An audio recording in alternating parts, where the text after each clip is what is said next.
Hi guys, how are we? I hope you've been well. I hope you've been fine.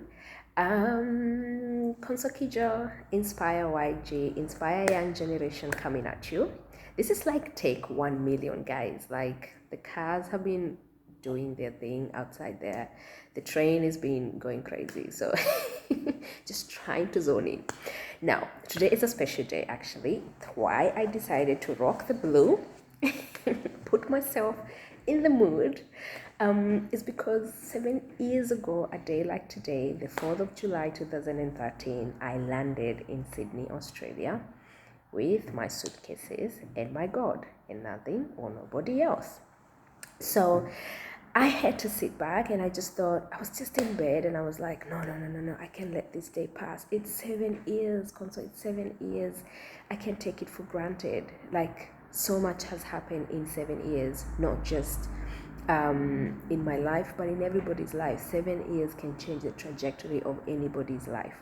So I just thought, I'm not going to let it pass. So first and foremost, I just want to tell God, thank you so much that, for the gift of life and that I'm still alive. That is something to be thankful for.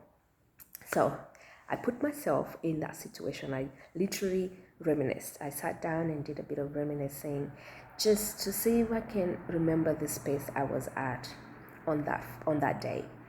And so I started off by remembering the night before, how I was feeling. I had all kind of emotions. I was so happy, but at the same time, I was engulfed with a bit of sadness. And it's funny because I'm that kind of person who gets so excited when I'm trying to get to a goal. And sometimes when I get there, I don't know whether it's I get afraid or I'm scared or I'm supposed to be like, yay, I'm excited, this is happening. But then I overthink because then I'm like 2 days ahead. And I started freaking out because I started thinking, I don't know where I'm going. And clearly, I didn't know much about Australia. I just did a bit of research and knew the university I was going to, but I didn't know anyone. I didn't know anyone in this country, and I didn't have a family background of anybody who had ever been here, apart from a couple of family friends who had family here. So I was literally traveling to the unknown, and that can be a bit scary, even though it was exciting. So I have to say I didn't sleep that day.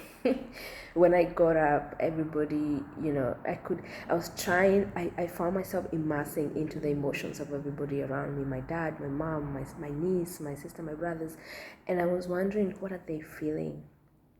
Before I could even think about how I was feeling, I was really trying to get into their emotions and to their spaces and know how they were processing the whole thing. But when I hopped on the flight, I just remember I had tears just rolling down. I was crying because I think I was afraid and I was a bit sad that I was leaving all that I had known. That's my family and my friends and my surrounding, and now I was going to go and discover a new environment, a new culture, new people, new way of life, new way of doing, and new way of looking at life. And it was a bit exciting but scary at the same time. Anyway, so hopped on the flight. The first flight was okay. It's a 5 to 6 hours flight. The next flight, the second flight was this was another feeling, because that flight is the longest. It was like 13-14 hours, and I remember halfway, because I sleep a lot when I'm flying. I feel like, I don't know why, but it's therapeutic for me to fly. So I just remember just sleeping, getting up, and just wondering, where am I going? Like, did I make the wrong decision? Like, I don't know where I'm going. And I started being afraid. And I remember I didn't eat on that flight. Then the other thing is, I sat in the middle of, I was in the middle of two mothers, God bless them. They had two little babies who were competing on who was the loudest. These children, they cried the entire trip. And I remember, I guess I was just, I don't know. The sound of a baby crying, it really unsettles me. So I really cannot even settle when a child is crying. So I was, I could only get some sleep if they slept. So then that's that. Then I was bloated for some reason. I couldn't eat nothing. Then I was a bit scared. Then I was sad. I left my family. Then I was excited of what was ahead, and all these emotions, and the fact that I didn't sleep. And mind you, obviously, when you travel from Kenya to Australia, you do lose a day. This was winter. Yeah, we were getting into winter, so I lost. You lose a day. So basically, I left Kenya on Tuesday, like 11 p.m., and I got here on Friday. So to my parents or to my friends back home, it almost felt like 72 hours of not communicating and them not even knowing whether I'm okay. Anyway, the person who was going to pick me up was an agent. I had never met them before. I did not know them. The only information I knew was obviously they were an agent. They were going to pick me up at the airport. And so I landed, and I remember I got my suitcases, and I can see everybody who landed with me, they just leaving one by one, leaving the airport. Then I looked at my phone. Then I just, at that moment, it hit me, my phone had gone off. My laptop was off. So at this point, I have no way of reaching to this particular agent. And I don't know anyone else in Australia. Now I'm at the airport. It's 6 a.m. July. It was raining. It was cold. Thank goodness I had my jacket and my boots. But it was cold. Now not only am I tired, sleepy, hungry, confused, my phones are off. Now I'm lost. And I remember just standing there and watching everybody leave. So I'm looking around just to see if I can see someone who looks like a Kenyan, because obviously I knew the agent was Kenyan, just because that's the only person I would have probably gone to. I would have known they were there to pick me up. But then I didn't see them, and I walked around and I didn't see them. And then I stood there, and this police officer approached me, and he goes, "Hi, Mom, are you all right?" And I said, "Yeah, I'm okay." But then I'm thinking, why is a police officer? Since when did a police officer ask you, "Are you okay?" I just thought, no, I think I'm in trouble. So my first instincts were, you are not supposed to stand here. You are in trouble. Like, I don't know why, but look, I had never had a bad encounter with a police officer, but I had watched a lot of American movies, which obviously it's not a good idea, because then I was filled with fear, and I have not seen encounters. I had seen few encounters of police officers who looked like that police officer and a person who looked like me. The situation don't always end up well. So I had that internal fear almost in my subconscious level of awareness, and I did not know. So my reaction was to leave the airport. And my idea was, because I had the letter of offer, I knew the college I was going to go to, I told myself, look, there's a saying in my culture that says, Mudo doraga mudenya. So a translation of that is, you don't get lost during the day. Somehow you find your way. There's light. You can talk to people, and obviously language was not a barrier for me, so I knew I could approach a person and have a conversation or whatever. But still, I was filled with a lot of fear staying at the airport, and at this time I can see it's clearing up. Everybody I landed with had already left, and I can't see any other way. I didn't even know there were places you could charge your phone at the airport at the time. I just know this police officer is asking me this because I shouldn't be standing there. Anyway, I told myself, if I look comfortable, if I look confident, if I look like I know my way around, I will hop on a taxi and I will get to the city, and then I'll probably look for like a cyber cafe. So I had this idea that I didn't even know that, like, how in Kenya, like, tukona a lot of like cyber cafes everywhere. Like, you can just walk in a cyber and sit on a computer and do whatever you want. I discovered it's so the same in Sydney. Like, to find a place where you can just walk walk by and walk in, and there is like cyber cafe. It's rare. It's a rare thing. So I had this idea. So I had that idea that I can get to the city and find that. Plus I had an idea, if I get to the uni that I was meant to report to, I could go to the library and maybe I could access the computer and then get the contacts of the agent. because I don't know where I lost the contact, but the phone had gone off, so there was no way of reaching them. And so I hopped on the taxi. I was so confident. I said, can you take me to this address? So I just said something like 300 George Street. Mind you, I have no idea what I'm saying because I had never been to Sydney. So let me give you an analogy of what that looks like. That's like umetoka, like you coming from somewhere like Nyeri or like Nakuru, like, somewhere interior, like away from the city, from Nairobi, and then you've taken that, whatever, you've taken that bus or whatever, you've landed in Moi Avenue in the middle of Nairobi, Ama Archives, and you really have never been to Nairobi before. Now picture yourself in that situation. That's now me, but mine is on the extreme, because I've taken a flight, 22-hour flight, and land in a foreign land, and now I'm in the middle of the Moi Avenue, which is George Street. So George Street, where I landed, where I got myself out of the taxi, was in the middle of a place called Central Station. So Central and Town Hall, one of the busiest streets.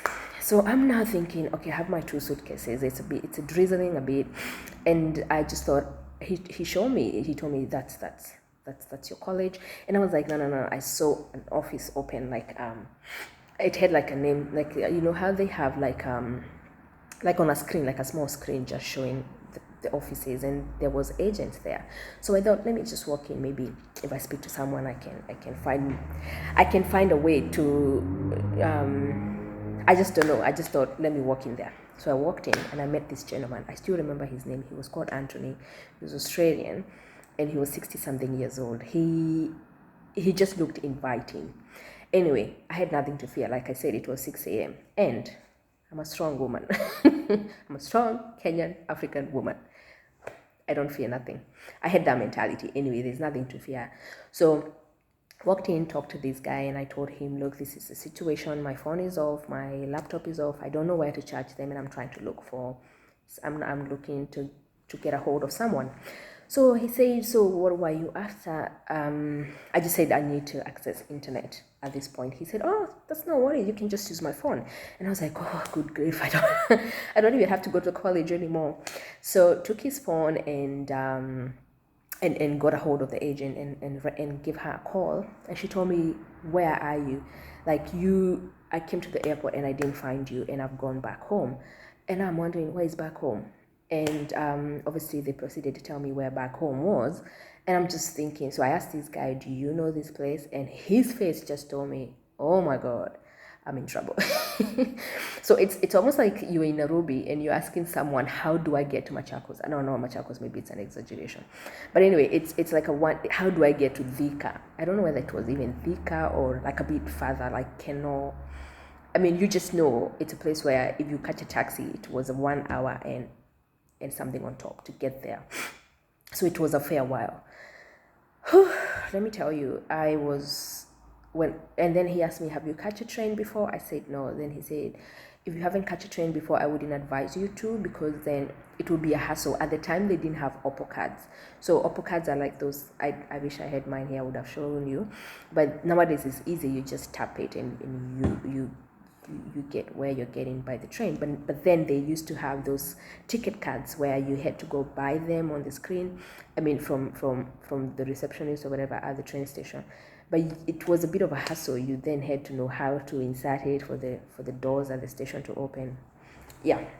Anyway, his advice was, if you haven't used a train before and you have these suitcases and you're coming on a long flight, maybe this is not a good idea. So, and there are no buses from here to the place where you need to go. So he recommended I catch a taxi. Now, I did have some money on me, and thank goodness, that's another thing I cannot take for granted, but it was part of my savings. And maybe this is also another thing that, in my previous video, I talked about how I got my first job. These are some of the things that really pushed me or motivated me, or were like my driver to get a job, because I was like, I managed to survive my way around my first day in this country with pocket money that I got from my parents, and I wasn't going to now come here and stay comfortable and start asking them for money. So that's another thing. But they they managed to help me make those risky decisions because I knew I could have supported myself to make those decisions. Anyway, I hopped on the taxi. So this gentleman was absolutely amazing. He told me, I'm just going to get my breakfast. Do you take coffee? Can I get you something? So he literally got me a coffee and a muffin. And I just remember asking, wanting to give him money. He said, no, that's welcome to Australia. And I was like, it felt like this was an angel in human form. And over the years, I really wanted to go back to that place to go find him. And I remember one time I walked around that place and I really didn't find him. So this was a couple of years later, and obviously I don't know whether he had retired or whatever. Now I'm sure he's in his 70s, but angels come in human form. Anyway, so I got to the agent's house, but like I said, my perception of, like I said, I was a bit naive because I thought, you go to a foreign land, the idea, God bless my soul, God bless my 20-something-year-old soul, because that naivety can be good and detrimental at the same time. The idea that you're thinking because the agent is from your country will go above and beyond to support you if something happens, it's a bit naive because some people it's just business, and I don't know you. We meet you, it's business, and that's it. Sort yourself. And at the time, I just thought, look, if it was me in the agent's position, I would go above and beyond to make sure this person is okay. But then again, they don't know me, so they didn't know what transpired for me to leave the airport. So I also, it's not something that I can blame nobody, but I still don't have any regrets for what I did. Now, if it was a day like today, now I know that not every police officer is if a police officer asks you, are you okay, they could just be wanting to know whether you're okay to help you. But back then, I didn't have that narrative. The only narrative I had is, I am on the wrong, I've done something wrong. So that said, that means I have no regrets on the decision I made. Anyway, years later, I met a person and they told me that in Australia, I met them here, they were Kenyan, and they told me this particular agent had gone to their school to talk about what they do and to promote their work, and they gave an example of my story of what not to do. A stupid Kenyan came, that's the word they used, a stupid Kenyan came and this is what she did, and I want you to not do like she did. And that made me feel some type of way. But then that said, I'm talking about the 20-something young me. So now if that was to happen, I wouldn't really be bothered. But that said, I always say, if you make calculative risk, you have nothing to lose. And a risk is a risk. But that said, I still feel it was calculative. And how I knew that I didn't have any regrets about it is when I told my mother what happened, when I told my parents what happened, they were fine with it. And I was like, if my parents are fine with it, and they are the ones who promoted and serviced my journey and gave me their blessings, I don't care whether I should be worried about an agent or I should be embracing the support I got from my parents. But so I'm talking about, I'm in that mode of what I felt. So I hopped on this taxi and I slept.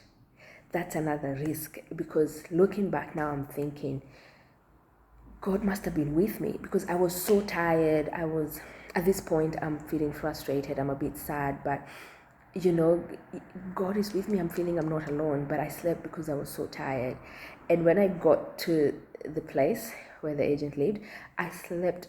There's something called jet lag. I got there 11 a.m. I slept from 11 a.m. to midnight, then woke up and slept again from 1 a.m. to the following day, midday. And that's not a good idea. Because I also didn't know about jet lag. Jet lag happens, obviously. So jet lag is, when you're traveling from one country to another where the time zones changes, you disrupt your biological clock. Your body is used to sleep in a certain time, and now you're in another country where the time you're supposed to sleep, they're waking up. Your body doesn't understand that. So I came to understand later that the way to beat jet lag is when I got here, because it was during the day, I shouldn't have slept. I should have struggled on so that my body can start readjusting to the new time zones. But because I slept, my jet lag went along. It dragged for 4 weeks. I remember one time I met this guy. We were living in the same apartment, and he looked at me and said, "Hi, I've never seen you." And I said, "I just live next door." And he said, "So you are the one." So apparently they used to see my room. They never saw me. So nobody saw me for a whole month, because even though I used to go to work in the morning, like half day, I would sleep during the day, and then I would be awake the whole night. And it's because, when Australians are sleeping, Kenyans are awake. So my body was in Sydney, but every other part of my being was still in Kenya. So I was still operating like I was in Kenya. And that really, my jet lag went on and on and on. But yeah, and that was my story of how I landed, and or my first day, or how I felt 7 years ago today. So I know it's like so dramatic, but I just want to encourage anybody who is traveling, just do your due diligence, do your research, make sure that you find an agent who understands you and who will support you to the end, and also who will understand that you can make some I don't know, a person who really will be there for you till the end, because nobody is perfect. And the other thing is, like, what I would tell agents, like educational agents, if you are going to take a child from their home country to a foreign land, I think just know that you give the right information to those people, because there was a lot of contradictions. My parents believing that I would land, and within the first few weeks I'll be able to pay my school fees. My school fees was 10,000 per semester, and you have restrictions of how many hours you can work as an international student. You're only supposed to work 20 hours a week.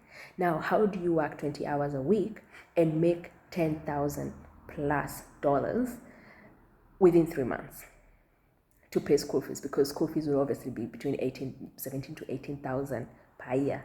So it's not realistic. And when you tell that to parents back home, then when their child doesn't manage to meet those expectations, what do you think the parents will start feeling? There will be a bit of back and forth, or maybe the parents will not trust the child, and that's because they'll be feeling maybe you're not working hard enough, maybe you've gone there, you're not playing around, you're not taking your life serious, you're not thinking about where you've come from. There's all these contradictions that happen. But if you're honest from the get-go, just say, these are the restrictions, this is what happens. A student might still do 4 jobs or 5 jobs, or whatever jobs they might do. Even they might do cash jobs, but they still might not be able to pay their school fees. Or even their living expenses, because especially in Sydney it's expensive. So that's just what I thought I should share today. And so, like I said, a day like today 7 years ago, I am happy with my journey, the bad, the ugly, the good, the happy, the blood, sweat and tears. I embrace all of them, and I have no regrets but results to show 7 years later. So if that's you want to travel, that's I'm just gonna leave this out there, and this was my experience to share. And like I said, if that's your dream to go abroad and study, just do your research, have the right people on your corner. Anything is possible. All right, now I'm gonna leave that there, and see you on the next one. Bye.